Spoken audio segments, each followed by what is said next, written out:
there's a wide gap that most people don't take into account, which is the vast majority of the people that could influence decisions in the organizations that you're trying to target, the vast majority of people that could actually sign a contract for the products or services that you're trying to sell into that market are not at that trade show, are not at that conference, and more specifically, they didn't have conversations with you, even if they were. You're talking to a subset of the attendees of the event.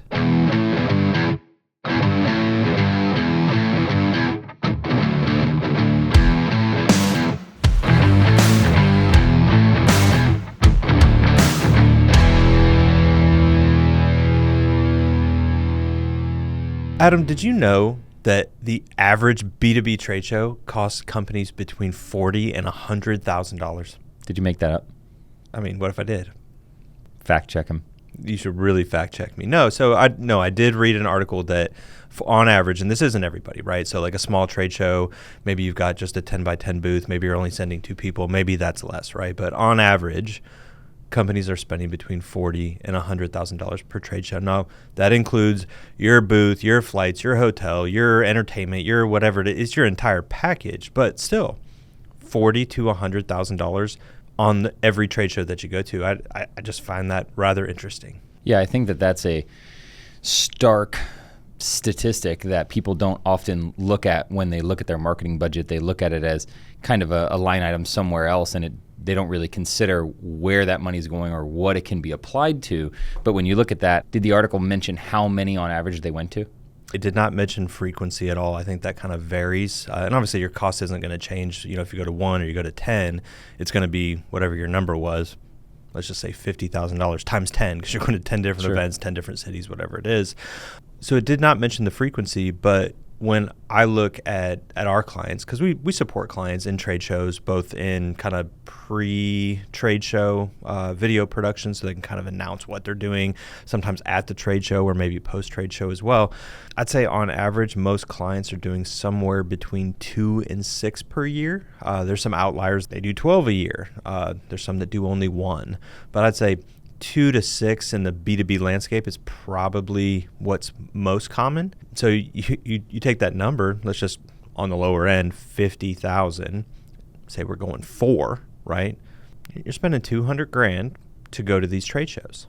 Yeah, the problem that I don't have anything against trade shows. The problem that I have... Tell us what you have against trade shows. The problem that I have against trade shows is that they treat it like it's their one opportunity to show up. Now, if you're doing 4, you're showing up once per quarter. But I feel like that's a huge missed opportunity of we're going to show up and we're going to talk to our audience once per trade show, whether that's once a year, once per quarter, maybe even once a month. But yet there are places where your audience is looking and expecting you to show up daily that you're missing and you're not putting any money, any effort into. And I think that's a huge missed opportunity. I would say that's the majority of companies, right? They're kind of sectioning that off. And honestly, if you get to the core of what a lot of these companies are looking at, they're looking at the trade show not even necessarily as marketing. Even when you look at the budget, it's not necessarily coming out of the marketing budget. That might be coming out of the sales budget, right? So they're looking at that as maybe marketing, but maybe more of a sales opportunity. We're sending salespeople to the trade show or the conference. And then marketing it's a lead gen opportunity. We're not talking to customers. We're trying to get them to convert on these forms that we need for the salespeople to follow up on. It's an interesting dynamic because we're sending, when we go to that trade show, sure, we're sending salespeople, but we're also sending subject matter experts. We're also sending many times executives to these trade shows or these conferences because we want somebody knowledgeable to be able to communicate to these customers. Now, I don't have anything against trade shows. I don't think that they're bad. I think that they're bad when that's the only way that you communicate to your audience, because regardless of the company that we're talking to, if we as a collective marketing and sales organization say, the only time we're going to communicate to our customer about what we know, what we do, the value we create is at these trade shows. And we're going to dedicate our time, our budget, our expertise only on these events. And we only do 2 or 4 or however many per year. Those are the only opportunities that we have to actually expose our value to our audience, which is crazy. And there's a piece that I think a lot of people overlook that shouldn't be overlooked, which is, great, you went to a trade show. You went, once per quarter, you did 4. That's fantastic. You talked to X number of people, you got some interest maybe in your new product or a service or whatever it is, and you're going to close, hypothetically, enough business to pay back the investment that you've made. High five all around. Except there's a wide gap that most people don't take into account, which is the vast majority of the people that could influence decisions in the organizations that you're trying to target, the vast majority of people that could actually sign a contract for the products or services that you're trying to sell into that market are not at that trade show, are not at that conference, and more specifically, they didn't have conversations with you, even if they were. You're talking to a subset of the attendees of the event, which is a subset of the market that either influences or actually has the power to buy what you sell. So, said a different way, you are not maximizing your opportunity to communicate your value to your audience that could say yes to you. Major opportunity for companies that wake up and say, we still want to do this. This has value. We love this. Our customers love this. This is our opportunity to get in front of them, but maybe there's a better way or a different way to approach it in which we could talk with them more consistently and, more importantly, more completely, the full audience. Yeah, and I think that there's 2 things to hit on there. Let's say you're doing a trade show quarterly.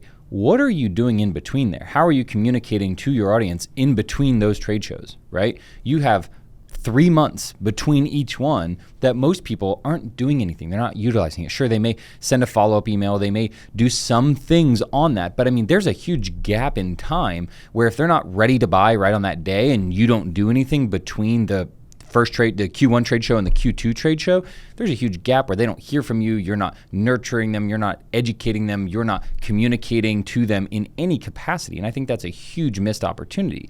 But the other aspect is that when you are there, how much time do you really have with them? I feel like trade shows can resemble speed dating sometimes, where it's 10 minutes with them max, maybe 15 minutes. And you, along with everybody else around you, is just trying to shove as much information down their throat in a short period of time as possible. And while they may be really engaged right in that moment in your booth, trying to consume the information, what happens after lunch? What happens after the speaker sessions? Where are they going after that in a way? Sure, you can have follow-ups with them, no doubt, but how much of that are they retaining? How much of that is really influencing their decision? How much of that can they play telephone to the buying committee and say, okay, here's what I found? A little bit, but it's not as good as doing it over time. Oh, definitely. It's very difficult. In a trade show or conference environment, anybody who's being honest with themselves is going to be able to admit we're a little bit in party mode. We're there. We're very conversational. We're talking with people. We're having a good time. Sure, we're learning about products. We're also thinking about the dinner that night. The cocktail we're about to have is, as soon as we walk off the floor. So there's a fun element as well. So, you mix the half-ass vacation we're on, the new environment that we're in, whatever city we went to, the multitude of conversations that these people are having. They're not only talking to you, they're talking to your competition. They're talking to a bunch of people that are unrelated. They only have limited space in their brain to house information, and the likelihood that you're the most important thing and that you're the only thing that they're going to remember is very, very low. So it's very hard to communicate your full value and have them remember it. It's imperative that you have those conversations after the fact. It's imperative that you get that contact information and that you have a way to follow up with those people. But even with that, you have created the opportunity to close a few opportunities, maybe, but that doesn't negate the fact that you're missing a wider opportunity to communicate your value to a more complete version of your audience, and not a few times per year, but basically every single day. Okay, so let's say you keep doing the trade shows, you keep doing all the activities you're doing, but there's this gap. What should you be filling that gap with? So the thing that we need to be filling the gap with is what's missing. So if we take a step back and we figure out, why are we actually going to the trade show? We want to have the conversations. We want them to see the new things that we're developing. We want to put our best and brightest, smartest people out in front of them to engage them, to talk about the problems that they're having that we can potentially help with, right? That's what we're up to. We're just choosing one avenue to do it. So the question becomes, how do we do that at scale? So if we pay huge dollars to take our subject matter experts and use their time, send them to a conference and talk to 20 people, how do we have those exact same conversations, exact same demonstrations of product, exact same showcases of success stories that we have, and allow that to happen at scale in front of our exact target audience on a daily basis? That's what the question becomes. We do not have a trade show that happens every day, and even if we did, we couldn't afford to go. So how do we capture that information and make it more readily available outside of a trade show environment? That's how we fill that gap. And there's definitely ways to get it done. And most B2B companies aren't even close to doing it, which is where the real opportunity comes from for the pioneers that are willing to say, you know what, this makes a lot of sense. How do we enable our subject matter experts? How do we enable our sales team? How do we enable our executives to start to grab some of that spotlight, to start to position themselves as the experts or leaders that they need to be viewed as, to be able to disseminate that information to those parties on a daily basis outside of a trade show environment? They become Uber drivers and share that with every passenger that gets in the car, right? You know, that might actually work. I've seen, those signs, you get those little advertisements in the Uber you get in, and, it's kind of advertising something to you. They have mints, water, whatever. It's possible. I don't know that that's the recommended way or the most efficient way, but, it's a strategy that might work. So the way that we've seen work the most efficiently and the most beneficial is going to be creating content around those leaders, around those subject matter experts, and leveraging that into the platforms where your audience already is.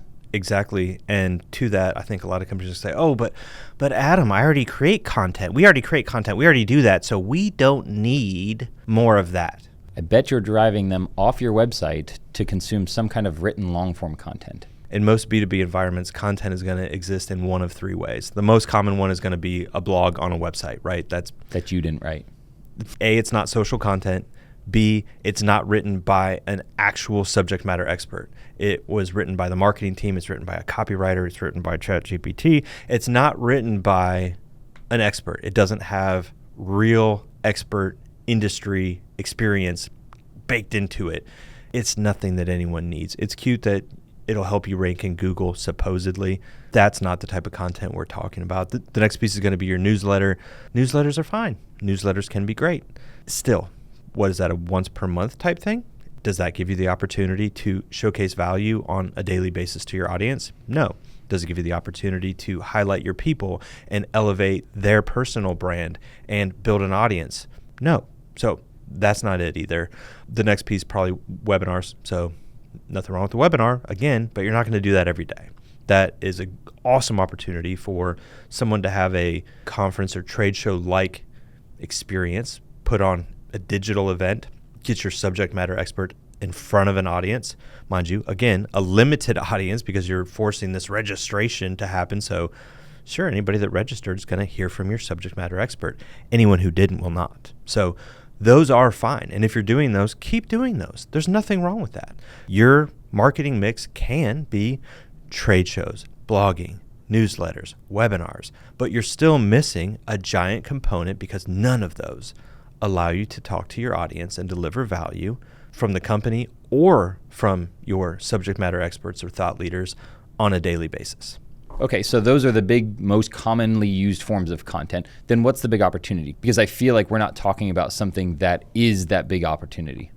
Absolutely. So the big opportunity is to recreate the actual ways you get your thought leaders, your subject matter experts, your leadership in general in front of your audience at scale.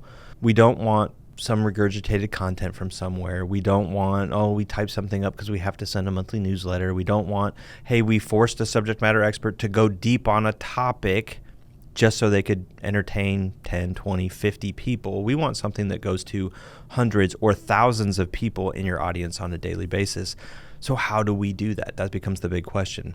I think there's very limited marketing teams, sales teams, executive teams that would say, no, we don't want to talk to our potential customers on a daily basis, especially if we could talk to hundreds or thousands of them on a daily basis. I don't think that marketing team exists. I don't think that executive team exists. I think everyone, if they understood how that might happen, would say, you know what? Why haven't we been doing this the whole time? And the reality is it's not hard. It just takes a different way to think about it. It takes a different bit of authorization sometimes within the company to say, hey, this is the approach we want to take. I personally think it would probably be hard for marketing to just get this done. This needs to be something that leadership is involved in, saying, yes, we're going to have our voice a little bit more widespread. We're going to give permission for some of these things to happen, especially permission for our subject matter experts, thought leaders, and executives time to be used to get this done, and permission to put them, our team, at the core of the delivery of that message. That's step one. If leadership understands our team can deliver our message to our audience on a daily basis and we can achieve thousands of views on a daily basis, that's going to be step one. And then the question is, okay, what does that really look like in practice? And that's going to be different for every company. But the core of it is whose voice needs to be heard, who's on our content team, and what needs to be delivered. Once you know those two things, you've got 80% of the work done. That's what most people get stuck on. Well, we don't know who's going to, be involved in the content. We don't know what they're going to say. You figure out those two things, and it's not that difficult. You know who they are. They're the people that you take to the trade show. If there was a conference and somebody was going to be on stage, who is that person? Who are those people? That's who it is. Not hard. The next piece is, what are they going to say? Real simple. Go ask them. Go ask your sales team. Go ask your customer service team. What are the problems and challenges our audience is having today? What are we solving? What are our solutions? What success stories do we have? These are all talking points that you can bring to these subject matter experts and say, let's sit down and talk about this. Those are your topics. Talk about them. They talk about these every single day. They talk about them internally. They talk about them with customers. They talk about them at the dinner table with their wife at home. These people know how to talk about this stuff. If you organize it in a way and at a level that they know what they're doing and why they're doing it, they can talk about it. That's not the hard part. Once you get that part done, it's just a matter of what does that look like? And how do we continue that so that we'd be able to do it every single day? And there's just two factors that come into that. It is a show or a series of shows, not a one-off event. Oh, we showed up with cameras and we shot this one thing and it was very good and that's we put it on our website and put it on YouTube and it's done. That doesn't work. It's fine. There's nothing wrong with a single video. But if you want to talk to your audience every single day, you have to have something that has repetition to it. It could be a weekly podcast. It could be a monthly roundtable discussion with 2 or 3 or 4 subject matter experts on a topic. It could be a question and answer session with your leadership about what they're seeing and what's going on and how the company is going to be changing to meet those needs. It could be with your engineering team about the current customer problem that they're trying to solve and how they're trying to solve it and what hasn't worked and what they're trying next to try and make it perfect for your audience. It could be a sit down with one of your customers talking about the challenge that they had and walking through the complete solution that you were able to deliver. What I would recommend is that we don't go in and choose just one thing. We're not talking about create one show necessarily. You can. One is better than none. But if you have your subject matter experts, your company leaders, your whoever it is that needs to have their voice elevated, pick multiple show formats. Pick multiple opportunities for these people to elevate their voice, to create content that matters, to be in front of your audience on a daily basis, because diversity in content is going to help you maintain the attention of your audience. If they see the same thing every single time, it's good. It's better than what you were doing, which was nothing. But if you can get more opportunities, more different approaches for them, more topics, more personalities, more settings, more whatever it is, you gain a greater opportunity to gain the attention of your audience. And attention is really what we're up to. We want attention so we can deliver a message. If we deliver a message, we can change someone's mind. If we change someone's mind, we can open up the opportunity for them becoming our customer. So I think that's great. And I think that, to your point, it's going to be very easy to identify those people because you're already utilizing them either in sales conversations or at trade shows. But how does that open up the opportunity to talk to them at scale? How does that open up the opportunity to talk to them every day? So you have to turn it into a system. So for simplicity, let's pick one show. You're doing a weekly podcast, or you're doing, you know what, let's pick this one because it's probably more digestible. You're doing a monthly Q&A session with your subject matter experts. Let's say you have 4 of them. You sit down and you ask them all kinds of stuff. Each question is a standalone piece of content that can be chopped out. Their answer, it can be edited for a post on LinkedIn or YouTube Shorts, or depending on your mix, TikTok, right? It really depends, but for most companies, it's going to be LinkedIn, it's going to be YouTube. Those are probably the big ones that you're going to hit. Every single question you ask them will be a piece of content. So if you do that once per month, and you've got, let's say you had 3 subject matter experts and you ask them 10 different questions. Oh my goodness, you have a video to post every single day of the month. Guess what you have to do next month?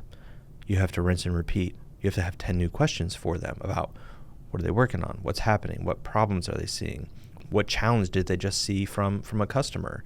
What's going well? What's not going so well? There's questions that can be developed, and it's going to depend on the customer, the industry, their customers, but you can repeat that process. Now, again, what I wouldn't recommend is that's all you do, right? If you just put a new answer once per day, that will probably get boring for that audience, which is why you make a diversified approach where you don't just have that one. You might do that, but you might also have a podcast, and you might also have a customer interview session, and you might also have a fireside chat or roundtable with your experts or your engineers or leadership of the company, or fill in the blank. You create that diversity of content, and regardless, you pump it through a system which is a social first approach, where you're going in and you're taking your content and you're creating basically social ready content pieces, a multitude of them, every time you turn the cameras on. And when you do that, you will have 2 things. You will have more content than you could ever need for a company account, and you will have enough content for your content team, your subject matter experts, your company leadership, to also have content for their LinkedIn or their social channels to start having those direct conversations and elevating their brand. And that's probably the biggest piece that I think people overlook too, is the marketing team is great at putting out content on the company's LinkedIn. But when you take a subject matter expert or executive that's built a lifetime network that's on LinkedIn, and they post something versus the company posting something, they're going to get usually 3 to 4 times the engagement, 3 to 4 times the reach, the viewership, the everything than the company's going to get. And the people that are viewing it are not necessarily just people from the company or existing customers, which is a lot of times what happens with the company account.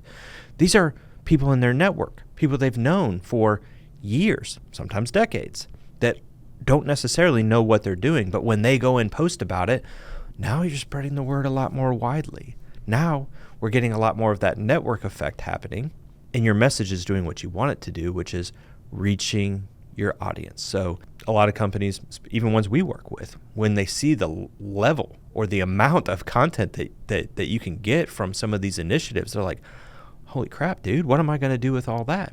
You're going to think differently, because if you're only thinking about your company account, you're missing the opportunity. That's great. That's a great starting point. But now you have enough content to really elevate the voices of your leaders and your experts and showcase the knowledge and expertise that you have to your entire market. Yeah, and that also brings up a good point, that if you're not one of the people that is selected as the thought leader or the subject matter expert to be on camera, to actually create the content, that doesn't mean you're off the hook. We actually just had this experience with a client where the CEO walked in the room when we were there, and he actually was just sharing kind of some insight, a pet peeve of his. And he was really frustrated because he was like, we put out content, we put out a piece last week, and out of hundreds of employees within the company, only 4 from inside the company had either engaged with it or shared it or, reposted it with their comments. And I think that unlocks a bigger opportunity for the rest of the team. In this context, he was talking about the sales team, but he looked at one guy and called him out and said, you have 5,000 people that follow you. Why are you not sharing this? Because this highlights our unique point of view. This highlights our expertise. This highlights our, innovation driving down this, specific industry that we're going after. and no one's talking about it. No one's sharing it. So I think that it's also important that, yes, if you are on the content team and you are creating the content, to publish that and to publish it, beyond obviously just the company side. But if you're not, you can still be reposting that with your thoughts and reaching your audience. And if everybody in the company does that, you can truly scale your footprint in the market and have that ability to shift mindsets and beliefs around who you are and what you stand for.